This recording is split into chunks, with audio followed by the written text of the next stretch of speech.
అనేక మంది సువార్త చెప్పాను, మరి నేను ఎవరో నీకు తెలియదా అని అడిగితే నువ్వు దేనికోసం ఇచ్చావు? ఆమె దేవుళ్ళకు నడిపించావా?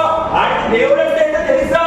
తెలియకపోకుండా బాప్తిసం ఇచ్చేసి దెయ్యాలకు ఎల్లగొట్టేస్తున్నాను, నేను దేవుడిని పెట్టనుకుంటే పొరపాటే. నువ్వు చేసే సేవ దేవుడికి నచ్చే విధంగా ఉండాలా, దేవుడికి నచ్చే విధంగా ఉండాలా. దేవుడికి ఇష్టమైన భక్తి ఆయన సన్నిధికి వెళ్తుంది.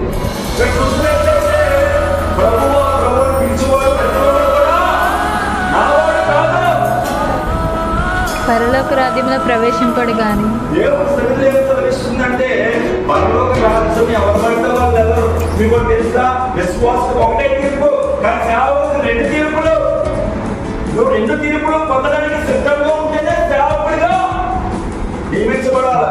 కొంతమంది విశ్వాసులు ఏమనుకుంటారంటే సేవకులకు 2 తీర్పులు కాబట్టి, ఒకటే తీర్పు కాబట్టి ప్రార్థన స్టార్ట్ చేశాక, ఆరాధన అయిపోయాక, పాటలు అయిపోయిన తర్వాత వెళ్ళినా ఆఖరికి ఆమేన్ అనే టైంలో వెళ్ళినా దేవుడి సన్నిధి మాతో వచ్చేస్తుంది. పొరపాటు.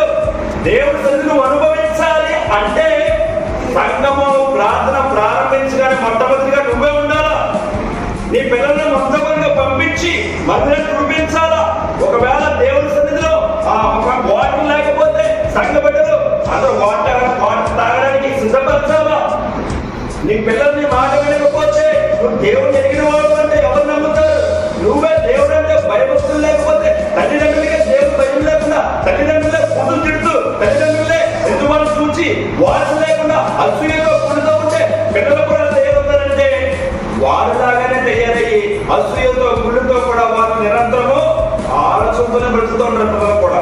ఇక్కడ దేవుడు మన సన్నిధిని అనుభవిస్తున్న మనం ఎలా ఉన్నాం?